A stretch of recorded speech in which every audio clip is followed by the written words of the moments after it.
Rema hari ini 2 Tawarik 7 ayat 14.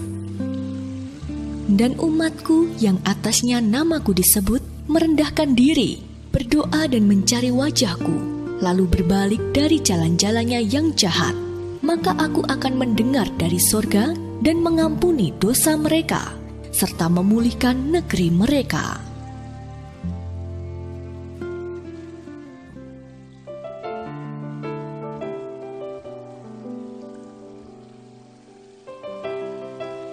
Setelah menerima Yesus sebagai Tuhan dan Juru Selamat, Pak Markus banyak berubah. Dulunya ia sangat pemarah akibat suka berguru dan mempelajari berbagai ilmu dari paranormal. Satu hari, anaknya jatuh sakit. Pak Markus meminta pendetanya untuk datang dan mendoakan anaknya yang masih bayi.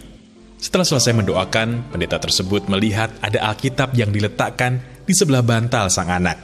Ia pun heran dan bertanya kepada Pak Markus, "Untuk apa Alkitab itu, Pak? Apakah anakmu sudah bisa membaca?" Pak Markus tersenyum. "Alkitab itu saya letakkan di sana supaya malaikat menjaga anak saya, Pak Pendeta." Rupanya, meskipun Pak Markus sudah bertobat, tetapi ia belum meninggalkan hidup lamanya yang percaya pada okultisme, sehingga menganggap Alkitab sebagai jimat yang bisa memberi perlindungan. Banyak orang yang mengira bahwa setelah mereka meninggalkan dosa-dosa besar yang begitu mencolok mata, maka mereka sudah bertobat. Mereka mengabaikan dosa-dosa dan pelanggaran-pelanggaran kecil yang mereka anggap tidak merugikan ataupun dianggap sebagai kriminalitas di dunia ini. Namun karena kekudusan Roh Kudus, baginya tak ada dosa besar ataupun dosa kecil. Dosa adalah dosa. Dosa adalah ketidakkudusan. Salah satu pekerjaan Roh Kudus adalah menginsafkan dan menyadarkan manusia. Jika masih ada dosa dan kesalahan dalam diri kita, bukan untuk mengintimidasi, melainkan supaya kita bisa semakin dikuduskan, semakin murni, dan serupa dengan pribadi Tuhan.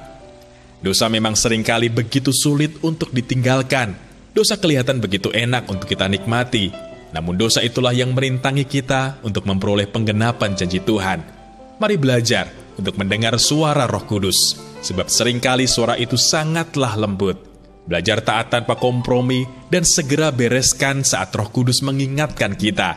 Ambil komitmen untuk hidup dalam pertobatan yang sejati, maka Tuhan akan mengampuni setiap dosa dan kesalahan kita.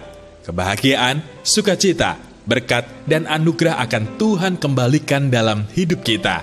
Hidup kita akan Tuhan pulihkan, bahkan melebihi keadaannya yang terdahulu. Apakah arti pertobatan yang sejati bagi Anda? Sudahkah Anda hidup dalam pertobatan yang sejati? Atau masih adakah dosa yang Anda kompromikan? Apa komitmen Anda untuk mulai saat ini hidup dalam pertobatan yang sejati?